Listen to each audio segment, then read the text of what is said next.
Tatchell and Father Christopher Jamison. Father Jamison, a Benedictine monk and abbot from the television series The Monastery. He's just been appointed also Director of the Catholic Church's Office for Vocation. A very good afternoon to both of you. Good afternoon. Certainly, Mr. Tatchell, you seem to have a long list of complaints and concerns about the Pope's visit, so you kick off. Should the Pope be here? We don't believe the Pope should be honoured with a state visit, given the fact that even today he is refusing to hand over to the police the Vatican's very extensive sex abuse files on paedophile priests. He has the evidence, he's been accumulating it for many years, but he still refuses to give it to the police who are investigating these cases.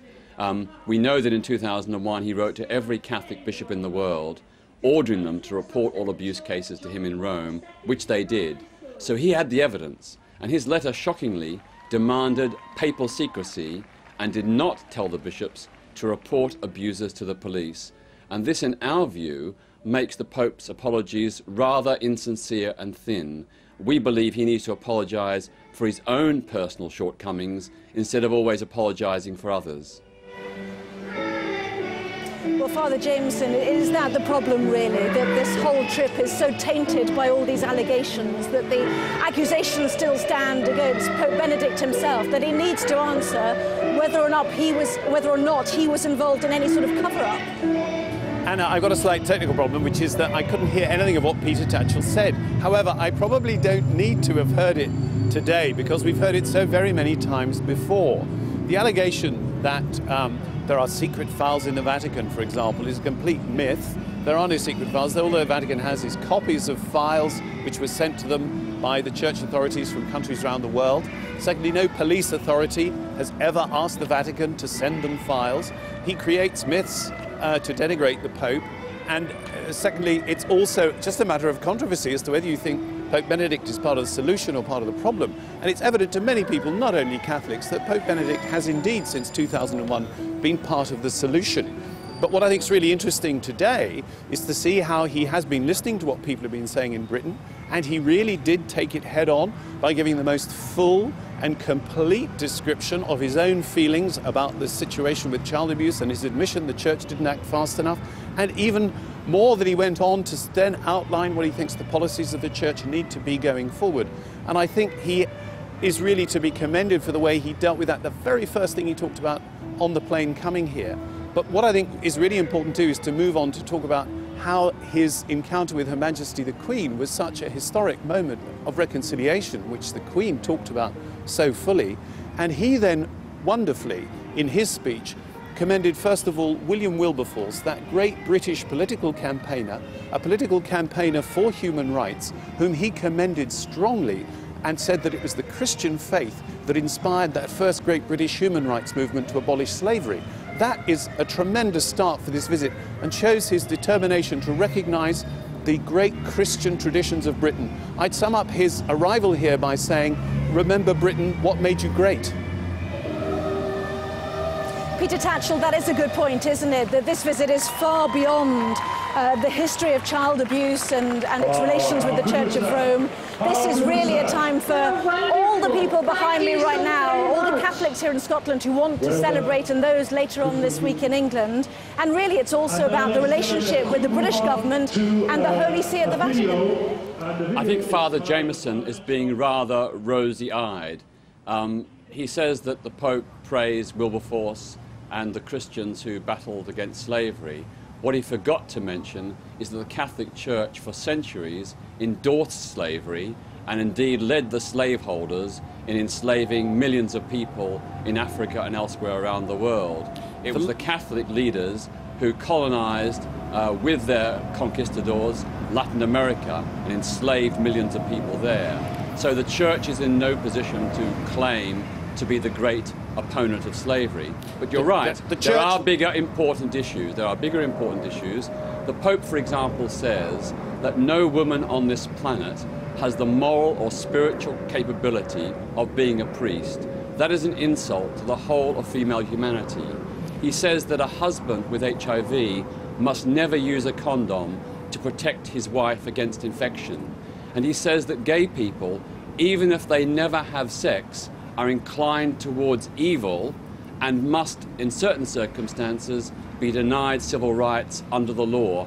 Those views are not shared by most British people. They are not shared by most British Catholics. Most Catholics in this country reject those views. They support equality, and we salute the Catholic people of Britain who stand for equality and human rights. The last country in the world that had slavery was Brazil, and it was the Pope of the time in the late 19th century who wrote to the Brazilian leader insisting that they should give up slavery. The whole of humanity was involved in the slave trade. It's ridiculous to suggest that the Catholic Church was somehow implicated in this uniquely. The whole of the Roman Empire, the whole of culture was involved in the slave trade. It was the Pope who wrote to the last country on earth that had the slave trade, Brazil, to assert that it must be liberated from it. And I think he has every right to hold up William Wilberforce as a wonderful example of a Britain inspired by the Christian faith to take on the whole establishment, to establish the rights of slaves. And I think that it's commendable. He then went on to talk about David Livingstone and Florence Nightingale. Let's let Father Jamison respond to some of the points you've made there. The point... I can't hear Peter Tatchell again. I'm not speaking. I've been listening. I mean, so far Father Jamison's had about 3 times as long as I have, but anyway. He was, to be fair, he wasn't interrupting. I thought I must have lost him again, Anna.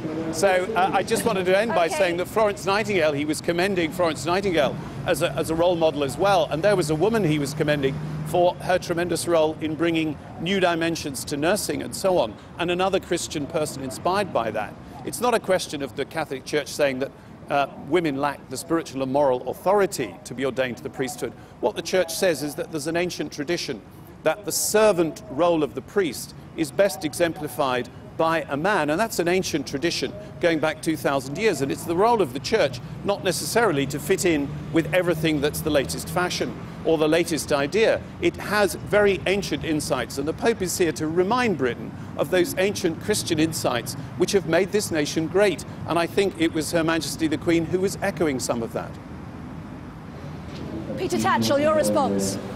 Well, they may be ancient traditions, but like slavery and like Jew-hating and like homophobia, to treat women as second-class citizens and to deny them an equal place in the priesthood is not a modern fad. It's basic principles of justice. It's about love of women, respect for women, and their right to be treated as equals. Well, there are but I also want to add, the Pope stands accused of planning to make a saint Pius X, the wartime pontiff, who during the war and afterwards failed to speak out against the Holocaust.